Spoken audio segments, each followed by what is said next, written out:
Greetings. It's Shaw, Mathias Shaw. Today I'm reading The Tipping Point by Andrew Robinson. Let us begin. Vivi Van Klaxon dug in as her ramshackle trike groaned beneath her. Getting through this pass was always the hardest part of the run. She downshifted, grinding gears, and, not for the first time, or even the 20th, cursed the mechanics, the bosses who refused to pay for proper repairs, let alone new parts, and the world in general. She hated driving cargo on the graveyard shift. The pop of a tire blowing was the last straw. She eased the limping vehicle over to the side of the road. Vivi climbed down the trike using rungs she'd installed herself, then hopped lightly to the ground. She examined the flat and was dismayed to find a large metal caltrop embedded in the tire. "Ah, blast it," Vivi muttered. She spun around, only to find herself face to face with 3 tall figures, their faces hidden by black masks. "Ooh, a flat tire," said the apparent leader. "Most regrettable on a desolate stretch of road like this." "No kidding," Vivi spat. "What luck you're here to put the spare on for me." She sensed the smile behind the mask. "I don't suppose we will," he admitted.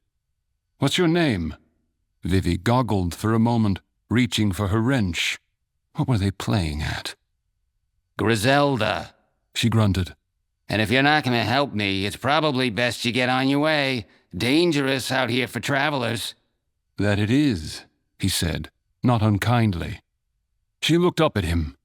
This could end very badly for her, but she'd worked her way out of tough situations before, even with pirates and highwaymen. "Do I get to know your name?" "Not tonight, I think," he replied. "Well, not tonight. If you'll kindly shove off, I'll fix this myself and be on my way." The masked figure laughed merrily, waving one hand, shaking his head. "I think not." Then he stopped, suddenly serious. "What's that you're towing, Griselda?" "Pickled peppers," Vivi snarled. The other 2 figures climbed into the back of the cargo tow and wrestled the barrel to the ground. One used a crowbar to open it, revealing row upon row of small explosives packed neatly in straw. The leader looked over the contents, then back at Vivi. "These peppers must pack quite a punch." He produced a long dagger. "Hold out your hand, please." Vivi paled. I didn't know," she stammered. "Please don't kill me." "Kill you? I'd prefer to avoid that if possible. Griselda, if that is your name. I like you. That said..." He almost gently pricked her palm with the point of the blade. She looked at the tiny drop of blood it produced and suddenly felt woozy. The leader caught her as she lost consciousness and laid her gently in the seat of her trike. "We can't have you following us." The bandits removed their masks and set about the task of hauling the shipment of explosives, each earmarked VC, to their own nearby cart. "Info was spot on," his first companion remarked. "Nice work, Shaw. Good to have informants you can trust." "Didn't think that was possible in the Undermine," the second said with a laugh. Mathias Shaw smiled thinly. "We'll certainly put this to good use. And anything that puts a wrench into the venture company's operations is a good thing for Stormwind. With any luck, this will help destabilize the trade prince's hold on the Undermine too. Infighting will disrupt their supply chain." The second agent shook his head. "If one trade prince falls, someone else will take their place," he said. "There's always another shark." Shaw hefted another barrel. "We'll see." The Undermine was always a little too cold, and usually a little too dank for Renzik's comfort. He cricked his neck to one side, adjusting his long coat that was stiff with blades. Was it the most comfortable thing to wear? Honestly, no. But experience had taught him that the more weapons you had on your person, the more likely you were to live another day down here. He took a bite from his sandwich. Renzik grunted at one of the 2 street urchins who stood looking up at him. The young goblins were both a little too skinny, but he knew the hunger in their eyes wasn't just for food. He'd lived in their shoes for years. "So what you got?" Heard Skunky Spitflange was tossing dice with the Slackhouse boys today. Did he win? Does he ever? Renzik frowned. He owes Trade Prince Glockscorn 5 large. Yeah, we know. The second kid, a scrawny little girl, couldn't have been more than 9, jutted out her jaw. That's why we ran to tell you. Renzik nodded. Good job, Spatter, Ginsey. He divided the remains of his sandwich and handed both halves to the kids. As they stuffed their faces, Renzik dropped a few coins into their outstretched hands. Go find out where he'll be tonight, but keep a low profile. They nodded and moved quickly down the street, ducking into an alley, no doubt to count their take. Renzik allowed himself a faint smile. "Oh, ain't that adorable?" came a gravelly voice. Renzik had noticed the 2 mid-level brutes from the Crack Slagger cartel, Basque Topscrew and Gizgank Brokebolt, approaching, but he didn't want to pay them more attention than they deserved. "Chivy's playing with kids. What's wrong, Renzik? You miss your mommy? You going soft on us?" Renzik's eyes narrowed as the 2 buffoons shared a laugh at his expense. His fist flashed out, meeting Basque's crooked nose with a crunch, and the bigger goblin fell to the greasy pavement, groaning in pain.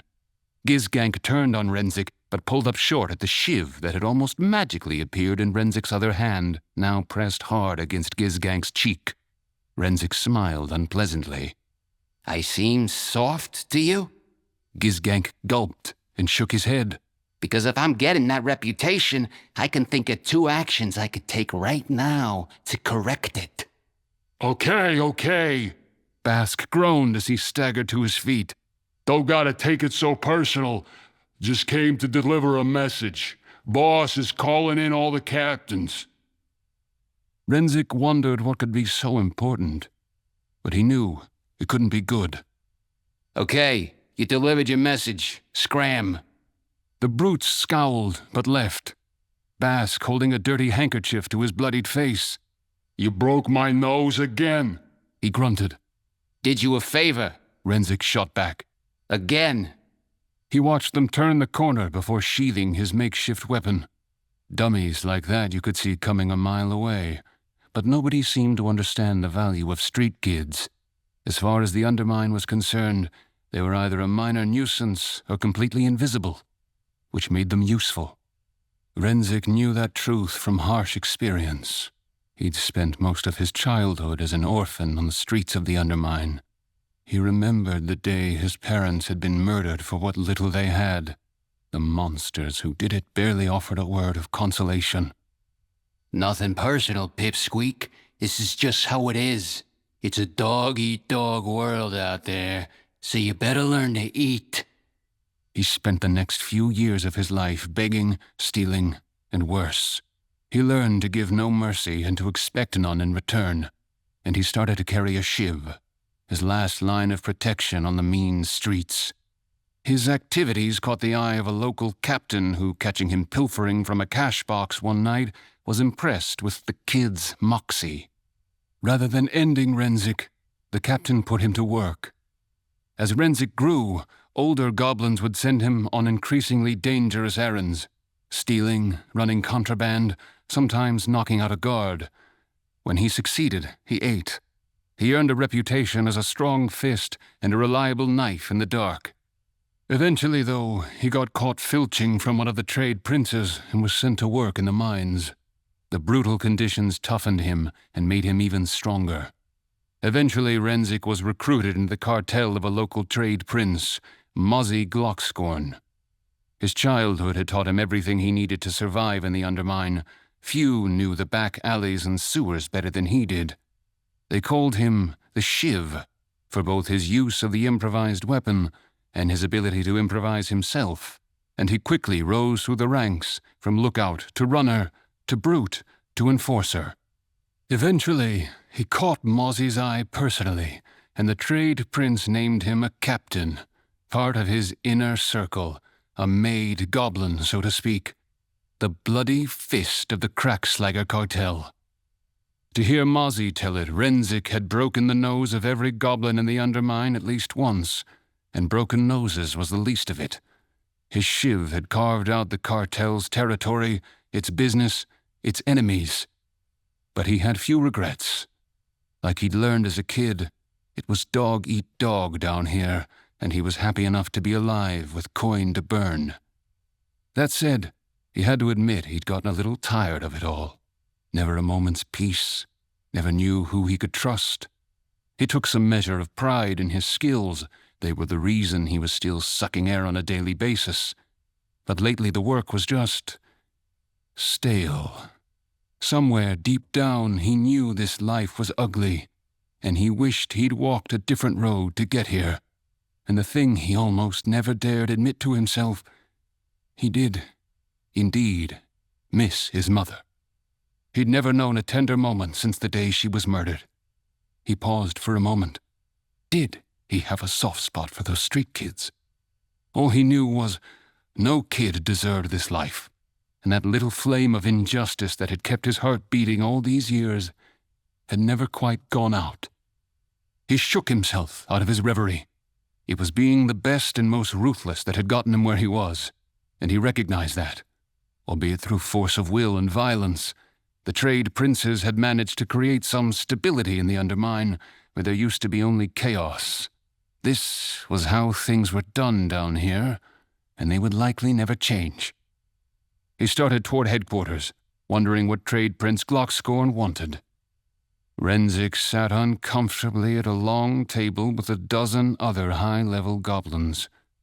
He hated meetings like this, partly because he hated not knowing what he was going into, but also because he didn't much care for people, particularly this group, none of whom he could trust as far as he could throw him. Trade Prince Mozzie Glockscorn, dressed in his trademark silks, stalked around the table, holding a rough club. Another shipment got disrupted. Mozzie seethed, slamming the club on the table. Several of the captains flinched. Renzik actually relaxed a little. This had nothing to do with him. The trade prince's shipping business was none of his concern, unless he got sent to strong-arm a customer who hadn't paid on time. This time it was mithril frag bombs. Mozzie snarled as he dragged the spiked club across the carved wooden surface. And the whole shipment was stolen. Who'd be dumb enough to steal explosives from you, boss? Wondered one of the captains. Maybe you, Flumbuck, growled Mozzie, shoving the end of the club into Flumbuck's brand-new green leather jerkin. The spikes penetrated the shiny leather and Flumbuck's chest. No, sir, came the gasped response. Never. Blood dripped down the leather, and Flumbuck's eyes bulged. Renzik scowled. There were two kinds of people in the undermine, the smart and the stupid, and Flumbuck was not smart. Renzik had seen it coming, had known the boss was going to lash out, partly because he had to keep control of his people, but also partly because the trade prince was just violent and vindictive. It wasn't like Renzik had any affection for Flumbuck, but whatever his faults, the captain was as loyal as a dog.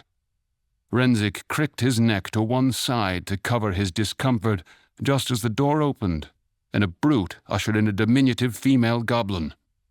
Trade Prince Glockscorn, sir. This driver's got something to tell you. Mozzie turned to the driver. What? Vivi Van Klaxon nodded. I was driving the truck that got bushwhacked. It was 3 humans, sir. Men, tall, all dressed in black. They knew what I was carrying, even though I didn't. Why didn't you fight back? Mozzie demanded. She looked at him. Against 3 armed robbers? Why weren't there guards along? It was supposed to be a secret! He screamed. He calmed himself. I want every pirate in the area rounded up. Mozzie Glockscorn can't look soft. Make an example out of him. Vivi coughed.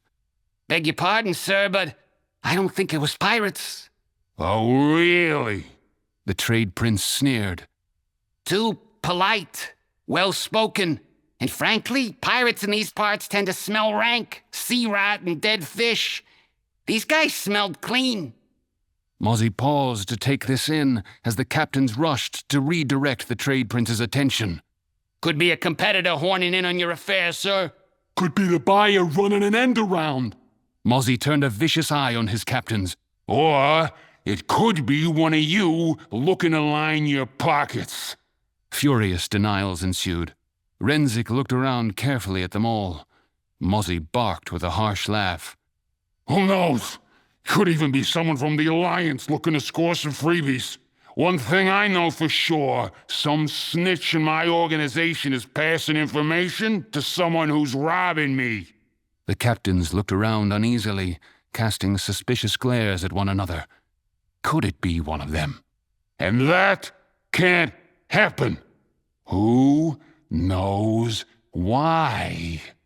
Mozzie looked at Flumbuck, who was trying to stanch his wounded chest. Flumbuck? The wounded goblin looked up, pale. It's bad for business. It's bad for business! Mossy roared, swinging the club and taking splinters out of the table. Explosives is our most lucrative operation. If any other trade princes think I'm weak, they might try to take me down. And if I go down, you mooks go down with me. Everything we built is at risk. The captains assured Mozzie that they were innocent of treachery, wrongdoing, or incompetence, and promised to help him get to the bottom of this horrible malfeasance. No, Mozzie growled. Mind your businesses. Until we got more explosives ready to roll, you all are gonna have to pick up the slack. Now get out! The table cleared with astonishing speed. A brute holding Vivi out of the room just in front of Renzik. As Renzik approached the door, Mozzie stuck the club out in front of him. Have a seat, Renzik. Renzik looked at the club blocking his path, then up at Mozzie. Sure, Mozzie. What can I do for you? Mozzie laid the club gently on the table. You're gonna root out the snitch. Renzik was surprised. Me? I'm an enforcer. This is a job for a brains guy. You don't need brains for this. Mozzie grimaced. And frankly, you're about the only goblin here I can trust. Renzik nodded. Plus, you got a talent for pounding heads and getting things I need. Money, information, confessions. Renzik shrugged. Whatever you say, Mozzie. Mozzie smirked. When you catch 'em, let 'em know their usefulness to this organization is terminated. In the cellar beneath Trias's cheese shop, Mathias Shaw pored over a complex map, frowning. What's this, then? Asked Elling Trias, setting down a stein of ale and a plate of aged cheddar. Working on how to get my informants out of the undermine. Trias cocked an eyebrow. Why would you do that? An informant is only useful if they're in a position to gather information. Yes, but they're also of no use to me dead. Ah, things took a nasty turn after your raid. Indeed, Shaw replied. Trade Prince Glockscorn has his entire territory on lockdown, looking for the traitor in his midst. My informants are pretty sure someone's going to find out about them. Not sure why that's your problem, the Master of Cheese offered.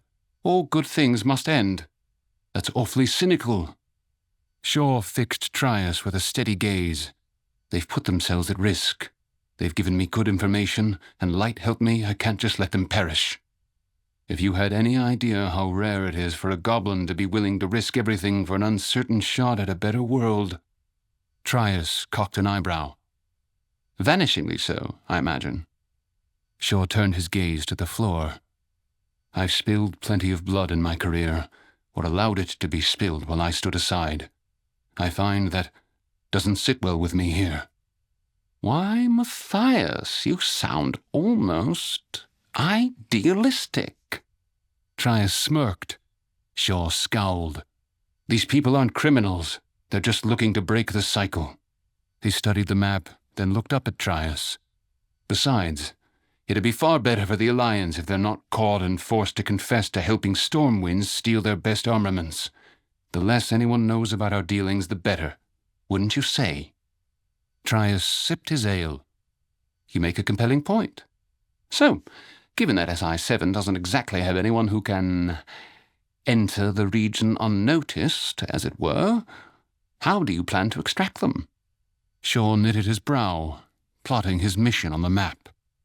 Isn't that the question? Renzik was getting a little frustrated. This assignment wasn't exactly playing to his unique set of skills, and his reputation tended to precede him. Outside the kids he used, he didn't have informants so much as folks he threatened. But at least he had made progress. He started with an overseer in a nearby sulfur mine who had quailed at Renzik's threat to put him in the mine and had immediately named a mine worker who had been stirring things up. In her ramshackle hut, Fritzy Strife-Talker looked defiantly up at Renzik. Are you nuts? I wouldn't know anything about that. Renzik gazed down at her. Overseer said you're a troublemaker. She sighed. If organizing miners for better working conditions and a living wage is making trouble, then sure. So you didn't tell the mine bosses that you could make things difficult for them?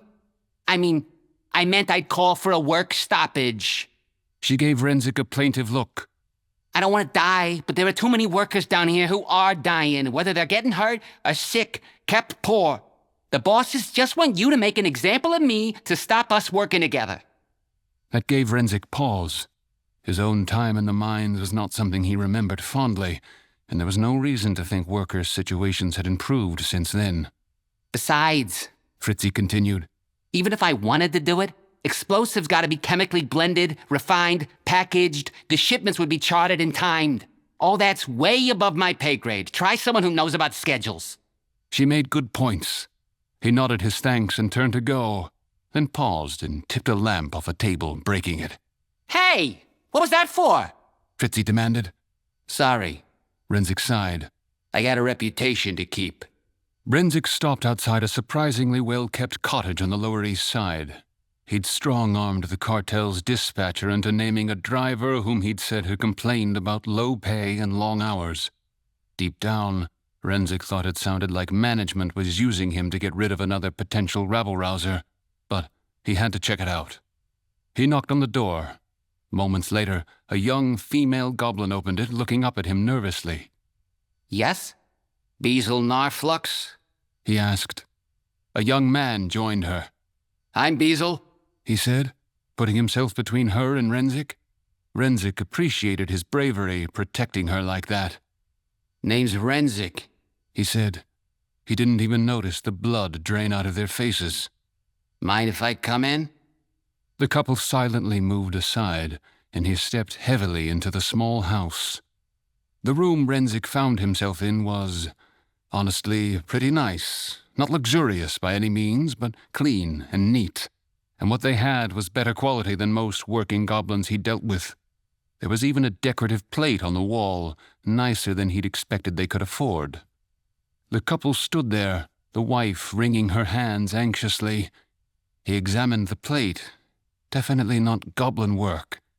He turned back to them. That's beautiful. You buy that in the undermine? On a driver's salary? It was a gift, the wife offered. Uh-huh. What's your name? He asked her. Circe? She stammered. Renzik cocked his head at her. You seem nervous, Circe. Why's that? She looked at him as if he'd said she was stupid. You're Renzik, the Shiv. No one wants you knocking on their door. Beazle put his arm around her shoulder. Circe, don't... Renzik waved him off. It's actually pretty reasonable. A little hurtful, but reasonable. He squared off to them. So, Beazle, you know why I'm here? Beazle looked more nervous. I do? You're a driver for the cartel. Yeah? So, being a driver, you must have heard that some shipments have gotten hijacked lately. No, I hadn't. Who's stupid enough to steal from Mozzie? Funny. That's what I thought when they told me. Renzik produced the shiv, and the couple took an involuntary step backward, the wife flickering a quick look to the back room. Here's the thing, Renzik said. Someone on the inside's been selling information to pirates or rival merchants, or heck, maybe even the Alliance, about those shipments. There's evidence that points to you. All of this will go easier for you if you confess. Easier or faster? Beazle asked. The shiv flashed out and nicked Beazle's ear. The goblin put a hand up, trying to stop the blood flowing. Renzik shrugged. Both, I guess. Now Circe stepped between Renzik and her husband. He couldn't know anything. They don't even tell him when his gigs are coming up until the last minute. Renzik paused. This was giving him a headache. Okay, let's say that's so. Let's say hubby's not involved. Who do you think's behind it? At this point, he realized any lead could help, no matter who it came from. The couple offered ideas, speaking over each other in their haste. Who else wants it? Who's the buyer? Maybe they're telling pirates about it. Pirates split the take with the buyer who doesn't have to pay for it. Maybe it's someone in the refinery trying to establish their own connections. Beazle finished. They always say follow the money, right? So who handles the money? Renzik considered all this, then carefully sheathed his blade. Huh. This was more useful than I thought. Thanks. You're both smart. Anything pans out, I'll even tell the boss how helpful you were. Not necessary. Circe smiled uncomfortably. We're just happy to help. Renzik smiled back, pointing a finger at her. See? Smart. The couple maintained their grimaces as he walked out the door, then looked at each other, dread in their eyes. Renzik led off with a punch to the nose. It was hardly original, but it sparked cooperation 9 times out of 10. Are you kidding, Renzik? Wheezed Specs Clinkstack from the thick crossolisque hide that covered the floor of the bookkeeper's lavish office. Renzik stood over the aging goblin, cracking his knuckles. You're the one behind the explosives going missing, Specs. All the shipments. Admit it. The bookkeeper snarled as he climbed shakily to his feet, fumbling for his spectacles, which had miraculously not been broken by Renzik's punch. What proof do you have of that spurious accusation? What's spurious? It means worthless, you ignorant ox! Renzik decided to ignore that insult for the moment. He'd have plenty of time for retaliation. You control the books, Specs. You're the one who runs all the operations for the boss. You know about the mining, the assembly, the shipping schedules, everything. Now look at this place. I never seen an office so fancy, except maybe the boss's own house. He leaned over the frail older man. Where's all the money come from, Specs? It's gotta be you. You idiot! Renzik didn't care for that one bit. But the bookkeeper continued, actually advanced on him. He could see why that made people uncomfortable. Of course I have nice things. Mozzie pays me handsomely. He values me.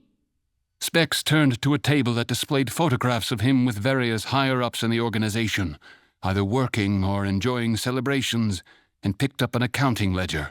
He opened it on his desk and thrust it at Renzik. I keep impeccable records of exactly where everything came from. I know I would be the first logical suspect. I live with my head in the bookworm's mouth. How stupid would I have to be to give up all this just to steal from Mozzie? I'm the one who suggested he use you to find a snitch! He almost screamed. Renzik looked at the ledger.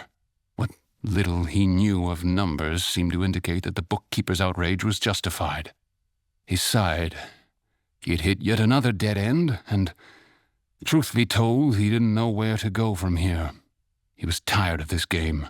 Tired of it all, actually. Defeated, he closed the ledger and put it back on the table. He glanced at the photos. Photos were uncommon around here. And paused. He picked one up, taken in this very office, of Specs toasting with Mozzie and several of his captains. In the background was a female goblin slightly out of focus. Renzik got a small tickle in the back of his brain. He held up the photo to the bookkeeper and pointed at the figure. Who's that? Specs squinted at the photo, pulled his eyeglasses on, and turned away dismissively. That's just one of my secretaries, Circe. Renzik placed the photo carefully back on the table and left. Renzik was in a bad mood as he headed back toward the Lower East Side. He'd kinda actually liked that young couple, and they played him. In fact, he realized he hadn't even broken anything when he'd left their house. Was he losing his touch? As he approached the neighborhood, however, he saw Spatter and Ginzy running toward him. That in itself was unusual. He'd trained them better than that. But he was so intent on his goal that he paid them no heed until Spatter tugged on his coat. Something's up, Mr. R. Ginzy gasped. We've been looking all over for you. Renzik nearly thundered right past them, but thought better of it. Well? The kids exchanged glances. Follow us. The urchins led him through a couple of alleys to an intersection where they pointed out one of Mozzie's lower-level lookouts sitting down, back to a building, asleep on the job. Mozzie would blow his top about this. He ain't the only one, Spatter whispered, and the little spies guided him to 2 more corners where 2 more guards were passed out of their usual stations. Worse, they were now not far from the house where that Narflux couple lived. Renzik's bad mood now included a growing unease. When he examined the 3rd guard, the dart in her neck told him that she'd been drugged. He pulled a 2nd dart from the collar of her coat and sniffed it, pulling back a bit from the slightly sour tang. He recognized the non-lethal but potent herb they called purple lotus on the streets. Before he fully knew what he was doing, he started running toward the Narflux's cottage. The couple were just about done packing their rucksacks, taking only what they could carry with them, when the front door burst off its hinges. Renzik stepped into the house, and Circe and Beazle froze in fear. You know, I may not like all the things I gotta do for a living, but I really don't like being made a fool of. If you'd just confessed, Renzik glowered at Beazle. It would have been quick and painless. As for you, he pointed at Circe. You'll answer to the boss now. Circe backed away. You don't understand, she said tightly. We had to. They wouldn't give us... I don't care, Renzik said. Everyone's got a story, a reason, but you knew the rules, and you broke them anyway. Before he could say another word, Renzik heard a whizzing sound. As he dodged the round of poisoned darts, a human stepped into the room from the back of the house. He was tall and built pretty good, and he'd put himself between Renzik and his targets. "I'll take care of him," the man told the couple. "Get to the escape tunnel. I've cleared out any likely interference. My people will meet you on the other side." Circe disappeared into a side room for a moment, then emerged carrying another bundle. Be careful, Shaw. He's dangerous, she warned, then followed her husband out of the back of the house. The taller man winced at the sound of his name. His cover had been blown. Renzik made a move toward the back door, but the tall man, Shaw, intervened with a smile. "I don't think so, friend." Renzik's shiv appeared in his right hand, and he assumed a fighting stance. He had to end this quick. "No one has friends down here, Shaw." "Well, the night is young." Shaw's grin annoyed Renzik, and he started forward, but Shaw suddenly had his own wicked-looking dagger in one hand, and a second in the other. Whoever this Shaw was, he was clearly no easy mark. The 2 fighters feinted and circled each other, seeking an opening, swiping and jabbing. "You're excellent with a blade," Shaw said, stabbing in. Renzik deflected Shaw's dagger with his shiv. "Not so bad yourself," he admitted, as Shaw blocked his riposte and nearly sliced him open with the second dagger. Renzik looked around and remembered the Narflux's fancy plate. There would be a wire loop on the other side to hang it on the wall. He backed up, holding Shaw at bay, and fitted the plate around his offhand, fashioning a makeshift buckler. Shaw praised him. "Clever, resourceful, raised on the street, I'm guessing, grew up struggling for every morsel." Renzik tried to tune him out. "So how, if I may ask, can you stand by your trade prince, seeing the brutality, the violence, the oppression he inflicts on good people like these?" "Vivi was right. No way you're a pirate." Renzik growled as he grabbed a chair and rushed at Shaw, who kicked out and splintered the chair, bringing Renzik up short. "Gotta be alliance, bringing morals like that to a place like this." "It shows," Shaw shot back. "Selfish trade princes siphoning profits, preventing their people from getting medicine, keeping everyone dependent on their goodwill, which I hear is in short supply at best." Renzik grimaced. The splinter stung, even if the words were nothing new. "Before the trade princes, it was every goblin for themselves. Nobody was safe, ever. At least now there's order." Renzik tossed the remainder of the chair at Shaw, who threw up a hand to block it, giving Renzik an opening. "Are they brutal? Sure. But there's 2 kinds of people in the Undermine. The smart and the stupid. And I know what happens to the stupid." He lunged at Shaw. Shaw leapt onto a low table, which broke under his weight, and he stumbled back, but regained his footing. I suspect you are what happens to the stupid. Is this really all you want for yourself? For your family? Renzik laughed bitterly as he advanced. I got no family.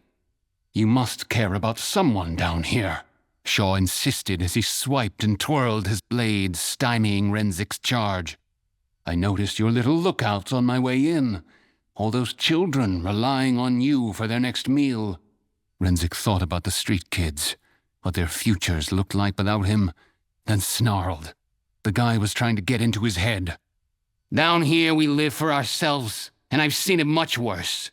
Yes, but you could create better, like we have, Renzik scoffed. Right, getting back to that. What's the Alliance doing here, spying on us, stealing from us, if you're so high and mighty?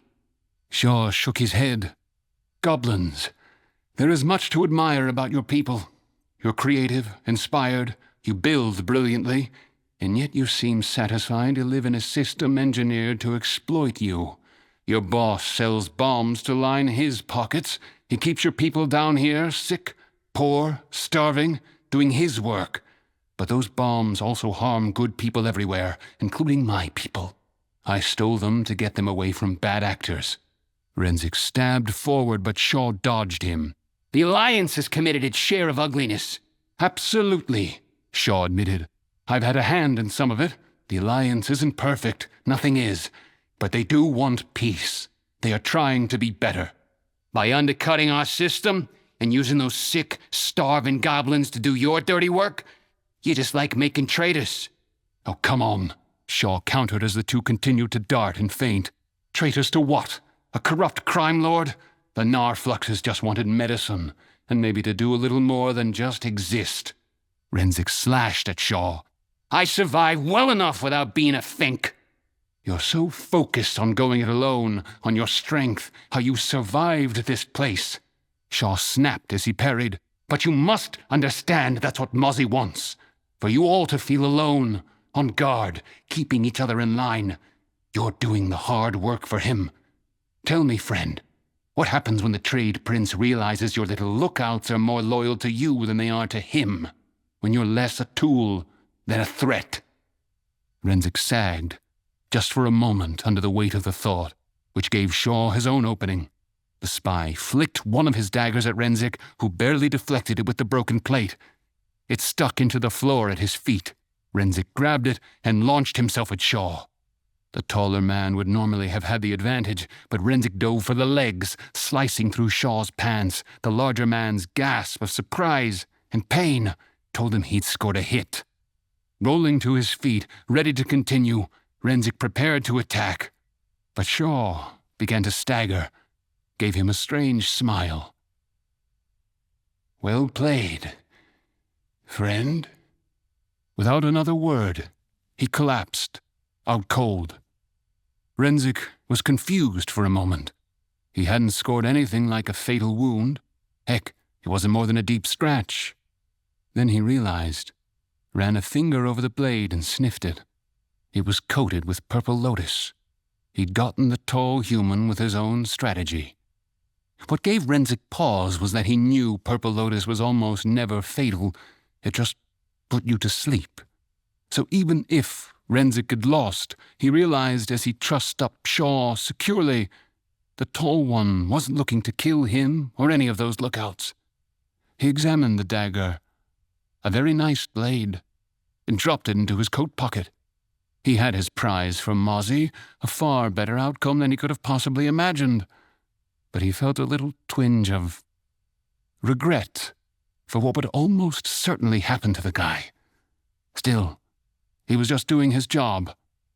Renzik dashed out of the back of the house and looked around. To his surprise, Jinzi and Spatter were in the alley, a block apart. He called to Jinzi. You see where they went? She nodded. This way. Renzik felt a glow of pride in the kids, tinged as it was with the weight of Shaw's words. At least they'd all eat well tonight. Circe and Beazle made their way down the sewer tunnel toward the grate. They were tired, and Circe stumbled under the load she was carrying. Let me, Beazle said, taking it from her. We're almost free. Tomorrow at this time, we'll be living another life. Don't bet on it, came Renzik's cold voice. The couple stopped and turned to him, misery on their faces. They were so close to getting away. Renzik was too angry and frankly too tired to care. You don't have to do this, Circe pleaded. No, I do, Renzik said flatly. It's you or me. He raised Shaw's dagger overhead and grabbed Beazle, who cringed, hunching over the bundle he was holding. Just before he brought the weapon down, Renzik saw what Beazle was protecting. A little girl, maybe 4 years old, sick and sweating with fever. No, she cried. Don't hurt Daddy. Renzik froze, and the world seemed to spin. Unthinking, he released Beazle and took a step back. Circe saw him falter. We did what we had to save our little one, she quavered. What would you have done in our shoes? When Squeaks got sick, there was no way we could pay for the medicine she needs. You've seen Specs Klinkstack's office. Do you know what that's like? To go to work there every day and be so powerless, so poor you can't save your own kid. Renzik stared. It's a dog-eat-dog world, he muttered, 1,000 leagues away. But does it always have to be? She asked tearfully, placing a hand on his arm. Renzik stared down at her. This was where his life had started, and he'd become the monster that created him. He sagged and swore quite a lot. Circe and Beazle looked on, terrified as he punched the slimy wall of the tunnel. What would he do? Finally, Renzik stopped, breathing heavily, and glared at them. Go. They looked back, daring to hope. Renzik squeezed his eyes shut, didn't watch as the little family disappeared into the dark. Shaw woke, groggily. His ear itched. He tried to scratch it, only to realize he was bound hand and foot. He looked around. He was still in the Narflux's house. He rolled over with a groan and stopped short.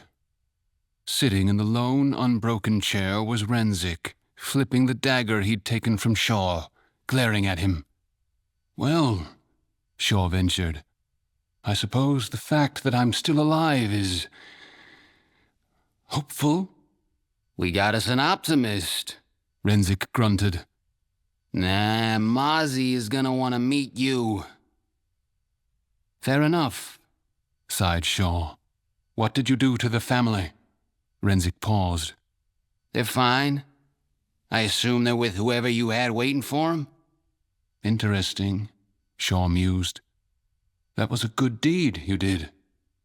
Yeah, well, it won't be good for me if the boss finds out, Renzik muttered. Then why did you let them escape? Renzik stared at his captive for a moment, then shrugged. Scars are a funny thing. They hurt at first, especially the deep ones. But after a while, you lose all feeling there. They look less ugly. You stop thinking about them as painful, see them as a point of pride.